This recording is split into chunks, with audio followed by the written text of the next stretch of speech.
Write that down if you need to. Something is already in motion that began without your permission and will arrive without announcement. You have been in a particular kind of darkness for the past several weeks. Not the dramatic darkness, not the kind you could name to someone else over coffee, but the quiet interior kind. The kind where you lie awake and cannot explain what you're waiting for. The kind where something in you has been pressing against a door from the inside, and you are not sure whether you want that door to open. That pressure has not been your imagination. It has been a signal, and the signal has been coming from somewhere you may not have thought to look. It has been coming from you, from the part of you that has been here the whole time, watching, waiting, holding the fuller picture, while the smaller version of you tried to manage what was visible and immediate and safe. They are already here. They have always been here. And the meeting, the real one, the one that changes everything, does not require a ceremony or a revelation or a crisis. It requires only this moment, this specific, unrepeatable window, the one opening right now. You have been feeling something in your chest for days, possibly weeks, that does not have a clean name. It is not grief exactly, though it carries grief's weight. It is not anxiety exactly, though it has anxiety's restlessness. It sits somewhere between remembering and anticipating, like standing in a hallway between two rooms, and both rooms belong to your own life, but you are not sure which direction leads forward and which leads back. Something in you has been loosening. Not breaking, loosening. The way ice begins to release in early spring, not all at once, but in a gradual, irreversible process that cannot be stopped once it starts. Your sleep has been strange. Your dreams have been returning things to you that you thought you had set down. Faces, places, versions of yourself that you had believed were finished. They are not finished. That is what you are beginning to understand. They never were. Stay with me for the next 40 minutes. What I have to say is for you specifically, not for a category of people, not for a general audience, but for the person sitting exactly where you are sitting, feeling exactly what you have been feeling, who somehow found themselves here on this day. That is not nothing. If this video is already finding you, take a second and leave a comment below. Write the words, "I am ready to be found." Not because you have answers, not because you are certain of anything, but because something in you recognized this moment before your mind did, and that recognition deserves to be named. Like this video if it is speaking something true. Subscribe if you want to keep walking in this direction, and then come back inside with me, because what we are about to look at together goes deeper than most people allow themselves to go. It is worth the descent. Let us begin with what has actually been happening in you. Not in the sky, in you. The sky can wait. You cannot. There is something you have been noticing about your energy. Not a physical tiredness, though that may be present too, but a different quality of depletion that is harder to explain. It is as though you have been carrying something invisible, not a burden exactly, more like a weight you cannot set down because you are not sure what it is or where it came from. You walk through your normal day, and by mid-afternoon, there is this heaviness that was not there in the same way a year ago. You sit down to do something simple, answer an email, make a decision, plan something ordinary, and you find yourself pausing longer than the task requires, staring out a window, losing the thread of your own thought. You have wondered if something is wrong with you. Something is not wrong with you. You are under the influence of a pressure that is real and enormous, and the fact that you cannot see it does not mean it is not there. A fish cannot see the ocean. That does not make the ocean less real. Your sleep has changed. You notice this in the mornings most clearly, that particular quality of waking that feels more like surfacing than resting, as though you have been somewhere all night that was not restful in the ordinary sense. The dreams, when you can remember them, have a recurring quality. Not the same dream, but the same atmosphere. Old homes, old relationships. Versions of your younger self doing things you would not do now, and you are watching from a distance with a complicated feeling that is not quite regret and not quite tenderness.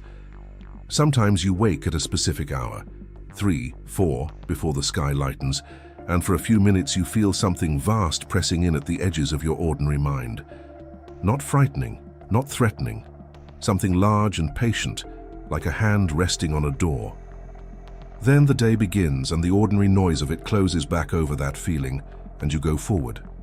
But the feeling does not disappear entirely. It leaves a residue that follows you through the morning hours like a shadow cast at an unusual angle. Your relationships have been feeling different too, not worse necessarily, but altered, as though the ordinary film that allows social interaction to proceed smoothly has become thinner. You are more easily overwhelmed by certain conversations. People who used to feel easy to be with now sometimes feel effortful in a way you cannot account for. You find yourself saying less, not because you have nothing to say, but because what you have to say does not fit the containers available. Something in you has outgrown the version of yourself that could fit comfortably into every room, and that is unsettling in ways that cannot be entirely distinguished from loss. You miss the ease. You miss being able to simply show up, without this internal negotiation about what is true and what can be said, and what needs to remain unsaid for now.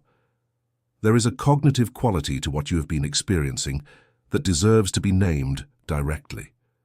Your mind has been running on a particular track lately, a set of questions that return without invitation, sometimes mid-task, sometimes in the hour before sleep. What is this life for? Not in a crisis way, in a genuinely wondering way, the way you might turn over a stone and peer at what lives underneath it. Not dramatically, but with a growing seriousness. What have I actually built?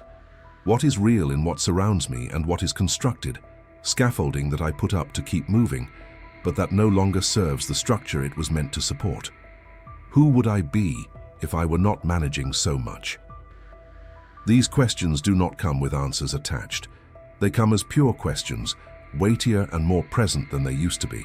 And the fact that they have been returning with increasing frequency is itself a piece of information. Your inner life is calling your attention. It has been calling it for some time. And then there is the emotional layer, which is the hardest one to describe because it does not present as a single emotion, but as a quality of emotional life that has shifted. There is a longing that has been present, a longing that does not attach cleanly to any specific object, not a person, not a situation, not a life you once had or wished you had. A longing that feels, if you sit with it long enough without moving away from it, like a homesickness for something you have not yet experienced, but that you somehow know exists. Like a memory of something that has not happened yet. And alongside that longing, something else. A growing tiredness with the distance between who you present yourself to be in the ordinary run of your days and what you actually know yourself to be in your quietest moments. That distance has been costing you something. You have been feeling the cost more acutely lately. That is not an accident, and it is not a problem. It is a doorway. All of what you have been feeling, the unusual tiredness, the strange sleep, the social recalibration, the returning questions, the unnamed longing, all of it is pointing in the same direction. Something in you is attempting to close a gap that has been open for a long time. And the sky, on these days of March 23rd and 24th, is structured in a way that makes this closing not just possible, but nearly inevitable. The question is not whether it will happen. The question is whether you will be present for it or whether you will manage it into something smaller than it actually is. Now let us talk about what is actually happening in the sky and why it has been producing what you have been feeling. This requires going back a little, not years, just weeks. Because what is occurring on these 2 days is not isolated, it is a culmination. For the past several weeks, Mercury, the planet that governs the mind's relationship with its own interior, the messenger between what you consciously know and what lives below that knowing, has been retrograde in Pisces. Pisces is the sign of the deep subconscious, the dreaming self, the layer of experience that does not organize itself into language easily. It is the place where everything you have ever felt, but not fully processed, lives.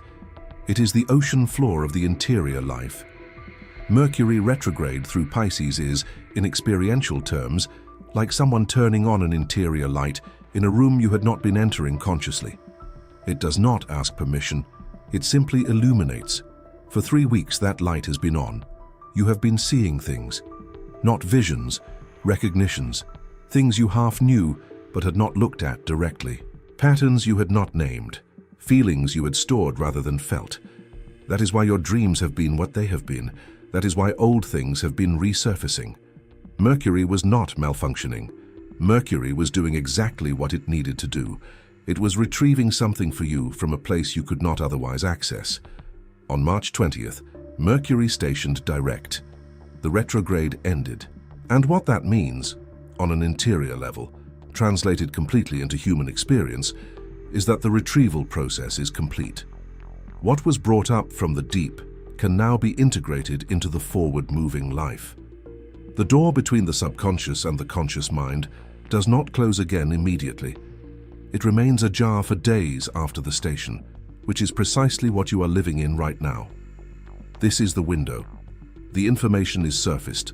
The light is still on. And now, for the first time in 3 weeks, you are in motion again. But Mercury direct alone does not explain the full weight of what you have been feeling, because Mercury is operating within a much larger field. Saturn entered Aries in February. Neptune entered Aries in January. And in late February, just weeks before this moment, Saturn and Neptune formed an exact conjunction at 0 degrees of Aries, a configuration that occurs roughly once every 36 years. 36 years. The last time these two planets stood at the same degree was 1989. Consider what was true for you in 1989. Consider who you were and what you were building and what you believed was real and what turned out to be constructed. That conjunction does not merely describe an event in the sky. It describes a quality of time, a quality that has been pressing on this entire stretch of weeks and months with a weight that has no precise external source because its source is interior. Saturn is the planet of form, of structure, of the reality you can touch and verify and build a life upon. Neptune is the opposite. It is the dissolving force, the tide that comes in and softens every hard edge, the quality of experience that reminds you that not everything real is solid. When they stand together, when form and dissolution occupy the exact same degree of the zodiac, what they create between them is a specific and identifiable experience. It is the experience of standing at the edge of what you know how to build and feeling it soften, not collapse. Soften. It is the feeling of your certainty becoming less certain, without that uncertainty becoming a crisis. It is the feeling of something larger than your constructed identity, pressing against the boundaries of that identity, not to destroy it, but to remind you it was always a construction in the first place. That feeling, that particular quality of the ground being neither fully solid nor fully dissolved, that is what you have been living in. That is what you have been naming as a vague unease, or an unusual tiredness, or a longing without an object. It is not malfunction. It is a meeting, and the party doing the meeting is your own larger nature. Think of ice forming over a body of deep water. The surface becomes solid, navigable. You learn its weight limits, its safe paths, the places where it is reliable and the places where it is less so. You build a relationship with it. You trust it. And then the season begins to shift. The ice does not disappear overnight. It begins to change quality, still there, still walkable mostly, but different underfoot, a give that was not there before, a sound beneath your feet that was not there before. A quality that is difficult to name because it is not the presence of danger, but the presence of change. That is where you are standing right now. The ice is still there, but you can feel the water moving beneath it. And the water beneath the ice, vast, dark, alive, far deeper than the ice you have been walking on. That water is your own interior, your own larger self, the one that has been here the whole time under the surface you constructed, waiting for exactly this quality of season to make itself known. That is what the title of this video means when it says they are already here. It is not external. It never was. The presence that has been pressing in through your sleep and your longing and your returning questions, that is yours. That is you. A version of you that is not managing or performing or constructing. A version of you that holds the whole story, not just the chapter you have been assigned to live. And the meeting that is coming, and it is coming, in the way that spring comes, with no formal announcement but with absolute inevitability, that meeting does not require a ritual.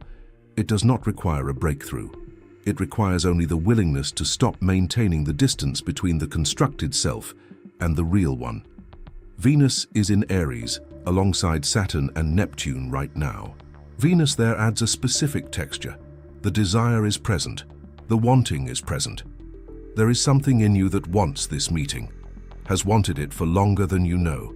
The desire to know yourself fully, to stop performing and start inhabiting, that desire is a real force. It is not sentimental. It is as real as hunger. The sky is feeding it right now. The sky is feeding it and inviting it and holding exactly the kind of space that allows it to move. This transit taken whole is asking you something that is simpler and more difficult than any instruction. It is asking you whether you are willing to know what you already know, not to acquire new information, not to achieve a spiritual state you have not reached before, to acknowledge plainly and without elaboration what is already present, what is already true, what has been true long enough that the body has been holding it while the mind found reasons to wait. That is the question. And it is the question you are living inside on March 23rd and 24th. Now comes the part that most people rush past, because it is easier to understand something intellectually than to remain inside the feeling of it long enough for the feeling to do its work. And what I want to do here is stay inside the feeling with you, not push you toward resolution, not arrive at the hopeful note too quickly. Just stay present with what is actually happening, because the staying is where the real transformation lives. Something is cracking open in you, not breaking, cracking open. There is a distinction that matters enormously, and your body knows it, even if your mind has been reaching for the more familiar word. A breaking is loss without remainder. A cracking open is the thing that was closed, creating an opening. And the cracking that is happening in you right now has a specific quality that is worth naming as precisely as possible. It feels like the dissolution of a particular kind of certainty, not the large certainties, not your values, not what you love, not your sense of what is worth protecting.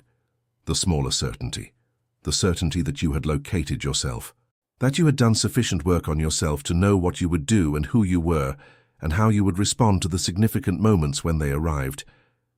That certainty is becoming porous, and the porousness is not comfortable. Comfort is not what is being offered. What is being offered is something more valuable and less comfortable: accuracy, the possibility of seeing yourself more accurately than you have been able to before, from an angle that requires the dissolution of the old certainty to make visible what the old certainty was blocking. What is cracking open is not you. What is cracking open is the container. The container that was the right size for who you were has become the wrong size for who you are. Not because the container was badly made. It was well made. It held. It did exactly what a good container does, for exactly as long as it needed to. But you have kept growing inside it, in the way that living things do not stop growing merely because the available space has reached its limit. The pressure has been building, not from outside, from inside, from growth pressing against its own edges. The cracking is the container giving way. It is not a failure. It is the natural consequence of having become more than the previous version of yourself could accommodate. Do not rush past this. I cannot say this clearly enough. The urge to convert this experience into something actionable, to find the lesson and extract it and move forward, to be efficient about your own transformation, that urge is understandable. It is the habit of a person who has been competent and responsible for a long time. But this particular passage requires something different. It requires you to remain in contact with the discomfort for longer than is usual. Because what is cracking open needs, what any newly opened thing needs, air and time. Not management, not optimization, not a plan for what to do with the opening, air and time. Now let us talk about what is rising, because something is coming up from underneath the structure of your daily life that has been waiting, and I mean this precisely, for the right conditions. The conditions have been months in the making. They are fully present now. What is rising may present differently in your experience than in someone else's watching this same video. But there are patterns in what tends to surface during a Saturn-Neptune conjunction with Mercury, freshly direct from a Pisces retrograde, and they are worth naming because when you hear them named, you may recognize what has been moving through you without having had the words for it.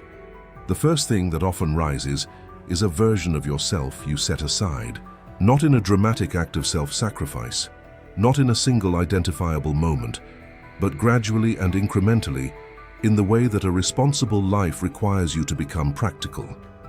That version of you had qualities that the life you were building could not accommodate, or that you believed it could not accommodate, which amounts to the same thing in terms of lived experience.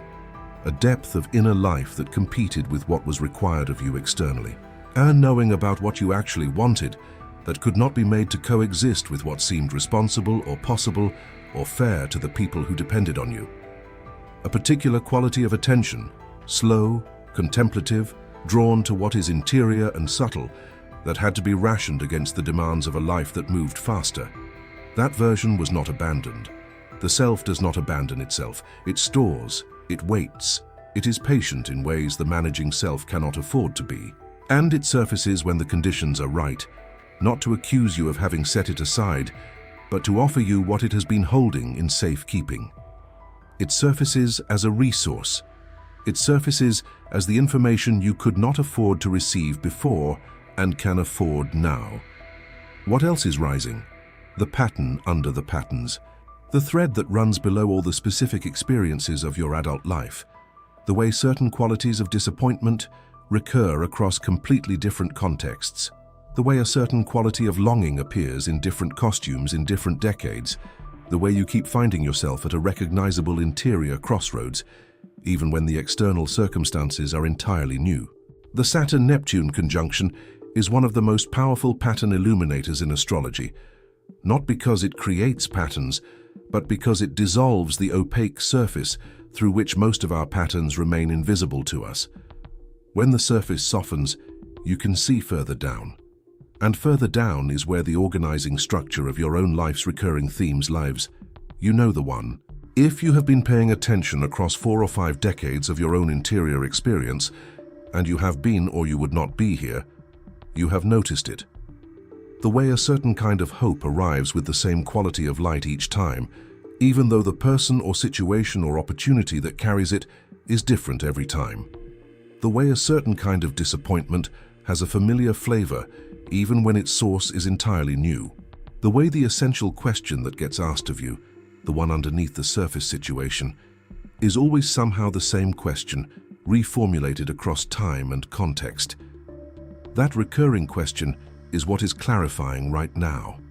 And when it clarifies, when you can see not just the current instance of the pattern, but the whole thread of it reaching back through your life, something genuinely shifts. The pattern does not immediately stop, but it loses a degree of its invisibility. And a pattern that has lost its invisibility has lost some of its automatic power. You can see it moving. You can make a choice in relation to it, rather than simply being moved by it. There is a third thing surfacing that I want to address carefully, because it is the most vulnerable and the most important. Something is surfacing in the relational layer of your life. Specifically, a growing recognition of where you have been making yourself smaller than you are in order to maintain a connection, keep a peace, avoid a conflict, or fulfill a role that is no longer fully true. This is not about grievance. It is not about blame. It is about the way that very good people, people who care deeply about others and take their responsibilities seriously, can spend years, sometimes decades, gradually accommodating themselves into a shape that no longer reflects who they actually are. The accommodation begins from love, it continues from habit, and at some point the habit has been running so long that it is indistinguishable from identity. You no longer think of it as accommodation, you think of it as who you are. And then, in a passage like this one, the accommodation becomes visible as accommodation. And the recognition is both clarifying and difficult, because it means that something will need to change, and the change will affect people you love. I am not telling you what to do with that recognition. I am telling you that having the recognition is not the same as being obligated to act on it immediately. See it. Name it to yourself. Do not look away from it. The looking is the first thing. The doing comes later, and it will arrive with more clarity than you currently have if you give the seeing time to deepen before you convert it into action. You are between 2 versions of yourself. That is not a metaphor. It is the most literal possible description of where you are standing right now. The version of yourself that has been running, the one with its strategies and its compensations and its carefully maintained equilibrium. That version is no longer fully operative, not because it failed, but because you have grown past the premises it was built on. The newer version is real but not yet fully formed. It is present enough to generate longing and restlessness. It is not yet present enough to provide a reliable alternative foundation. This gap between the two, this being neither the person you were nor fully the person you are becoming, is the territory you are living in, and it is the most human, most important, and most poorly mapped territory there is. The in-between is not a flaw in the process. It is the process. It is what genuine change actually looks like from inside the person it is happening to, as opposed to what it looks like described from the outside or in retrospect. From the outside, transitions can be made to look clean. The person reached a turning point, they made a different choice, and they became someone new. From the inside, they are almost never clean. They are messy and non-linear, and marked by days of extraordinary clarity followed by days of complete opacity, by moments of genuine forward movement, followed by moments of wondering whether there was any movement at all. The clarity and the opacity are both part of it. Both are real. Do not let the opaque days tell you that the clear days were an illusion. They were not. And do not let the clear days lead you to believe the transition is finished before it is. Transitions are finished when they are finished, and they have their own timing, which is not always the timing you would prefer. For someone who has spent their adult life caring for others, holding things together, being the reliable one, and I'm speaking to you specifically because this is characteristic of people aged 45 to 65 who seek out this kind of content. The in-between is particularly disorienting, because the roles that organized your identity are shifting. Children grown and living their own lives, a career that is either ending or transforming into something new, a relationship that is either deepening into territory that requires renegotiation or dissolving back to its essential elements. A body that is different in ways that require a different relationship to physical capability and limitation. The scaffolding of the middle decades is being taken down, piece by piece, not in a crisis but in the natural, relentless process of a life moving through its stages. And what stands when scaffolding is removed is either the building or the absence of a building. You are finding out what your building is made of. That process is uncomfortable and it is essential, and it is happening right now whether you engage with it consciously or not. The question is only whether you engage with it consciously, whether you are present for your own life at this level of depth. Be here, even though here is uncertain. Be here. Even though here is not comfortable, the water beneath the ice is not dangerous. It is deep and alive and it is yours, and you have been standing on the surface long enough. What begins to stabilize, if you let this passage do what it is designed to do, is not a new certainty. I want to be very clear about this, because the error most people make in spiritual content is arriving at resolution too quickly, promising the viewer that the difficulty gives way to ease, and that the uncertainty resolves into clarity, and that the between time ends in a landing that is reliable. Sometimes it does, but the more important stabilization, the one that this specific configuration is making available, is not a stabilization of external circumstances. It is a stabilization of something interior, a quality of presence that does not depend on the circumstances being right, a rootedness that is not rooted in knowing the answer, the capacity to stand in uncertainty without being undone by it. That is genuinely new. That is the specific gift this passage carries if you are willing to accept it in the form it actually arrives, rather than the form you might have been hoping for. You may already be noticing small signs of this. Not large ones, small ones. The quality of a particular morning that felt different, a little lighter, a little more oriented, without any external change to account for it. A decision that felt impossible 3 weeks ago, feeling possible now, not because the circumstances have changed, but because something in you has shifted into a slightly different relationship with the impossibility. A person or a situation seen more clearly than before, not with bitterness, not with the hard edge of disillusionment, but with the kind of clarity that is possible only when you have become slightly more willing to see what is actually there, rather than what you needed to see when you were more frightened. A direction, Not a destination, not a plan with steps and timelines, but a direction, faint and real and distinctly yours, becoming perceptible through the fog of the past several weeks. Trust it, not by abandoning your discernment. Trust it by not talking yourself out of it before it has had time to establish itself in your body and your life. The signal will strengthen, the direction will clarify, but only if you allow it to remain present long enough to do so. There is something else worth noting about this stabilization. It feels different from previous stabilities in your life, and that difference is worth naming, so you can recognize it when it arrives, rather than dismissing it because it does not match the form you expected. Previous stabilities were built on external anchors, a role, a relationship, a plan, a community, a belief system that told you who you were by telling you where you stood in relation to them. The stability now being formed is built on something interior, a knowing that does not depend on external confirmation, a quality of orientation that is yours specifically and is not borrowed from anything outside yourself. It is quieter than the old stability. It is less assertive. It makes no announcements. But it is more durable than anything you have built before, because it cannot be removed by circumstances. It can only be obscured. And the practice going forward, the real practice, is learning to find it again each time the surface noise obscures it. The ice is moving, not all at once, in the gradual, irreversible way that spring moves through a landscape that has been frozen. You cannot see the change in any single hour. You can see it in the days. The quality of the cold is different. The silence is different. Something underneath is moving that was still, and the stillness is not coming back. This is the season you are in. Allow it. Now let us talk about what you can actually do. Because this script is not designed to leave you suspended in the feeling. It is designed to give the feeling a form that you can act from. Not to fix anything. To participate. To bring your conscious attention to what is already in motion and align your choices with the direction it is moving. These three invitations arise directly from what this specific planetary moment is asking.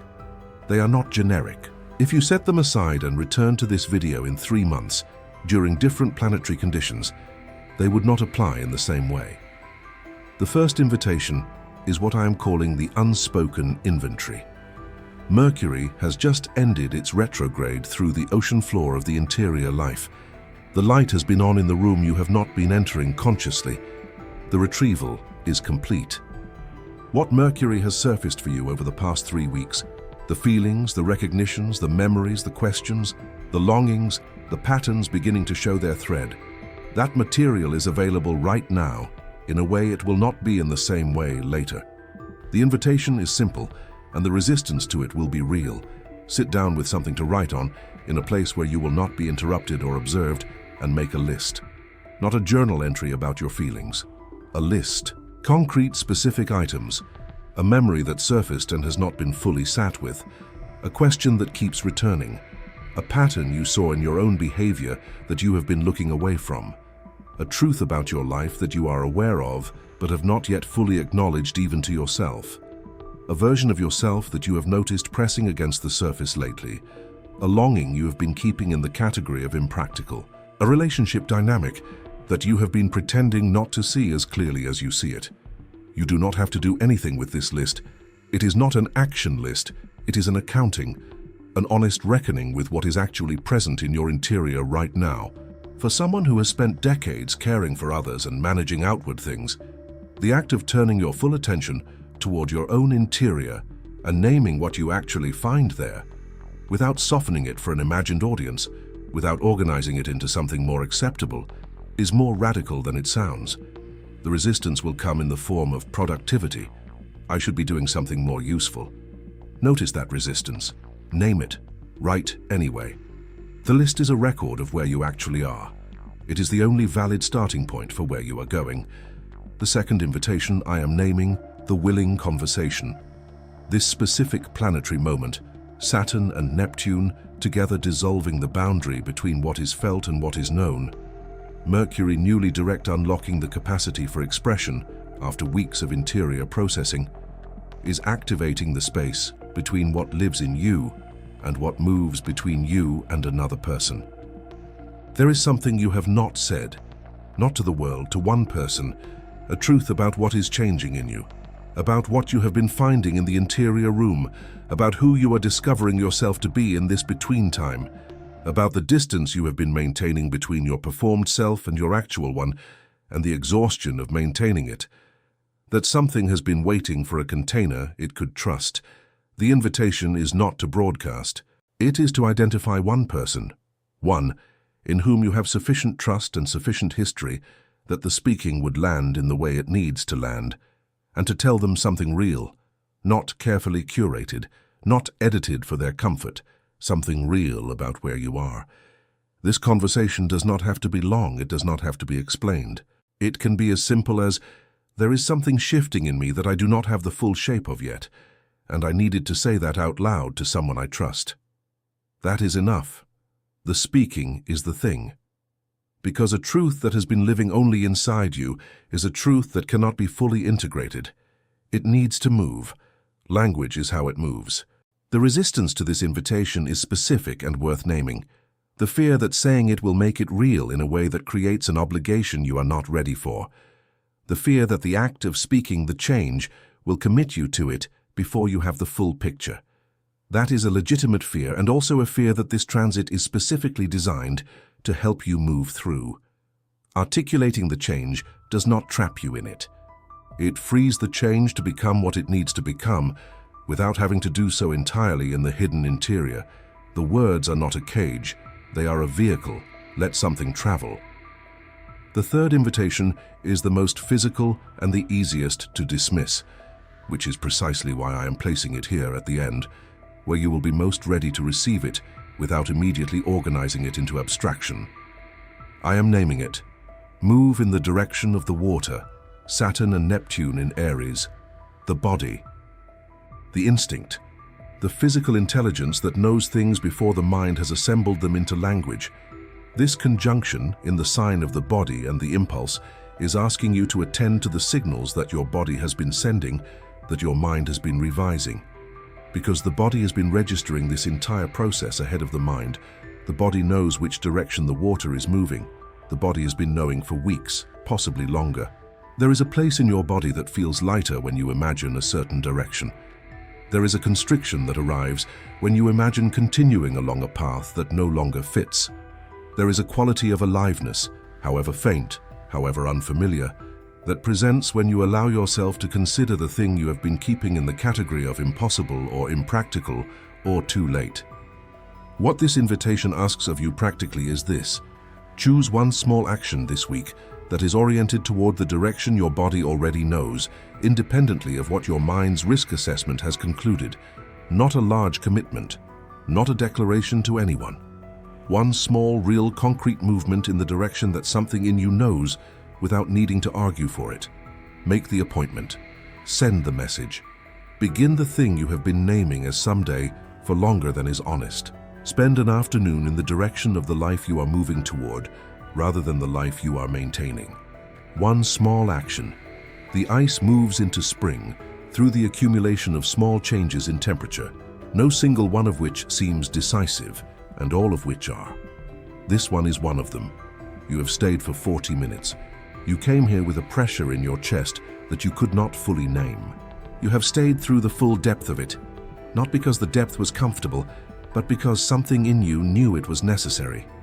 That knowing is worth honoring directly before we finish. You came here in a hallway between two rooms. That hallway is still the hallway. It does not resolve in the span of a video, but something has changed. You have been named. What you have been experiencing has been given a shape.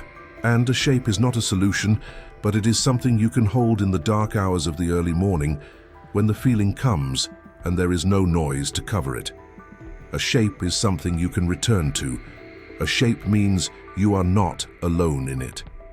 The higher self that has been pressing at the door from the inside, the intelligence that has been sending its signals through your sleep and your longing and your returning questions, that part of you is not waiting for you to be ready.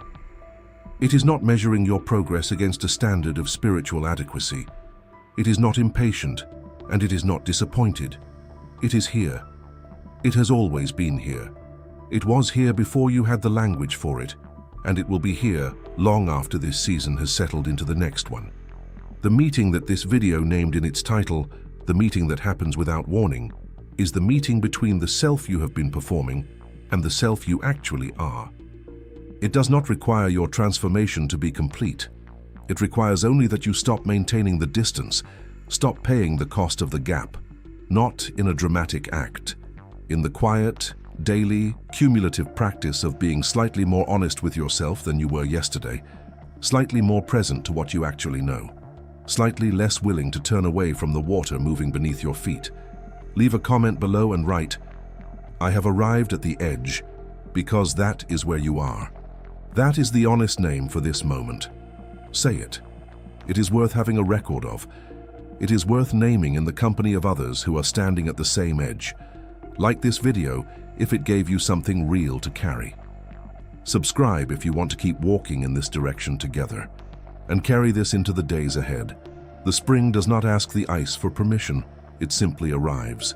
And you, the you that is larger than the season you have been living in, the you that has been pressing at the door from the inside, the you that holds the fuller picture and has been waiting for exactly this quality of season to become available, you are the spring. You have been forming for a long time in the silence beneath the surface. These days, March 23rd and 24th, are among the first true mornings of a season that belongs entirely to you. Walk into it at exactly the pace your body knows. The water is already moving. Go where it goes. You have been held by the surface long enough. Go where it goes.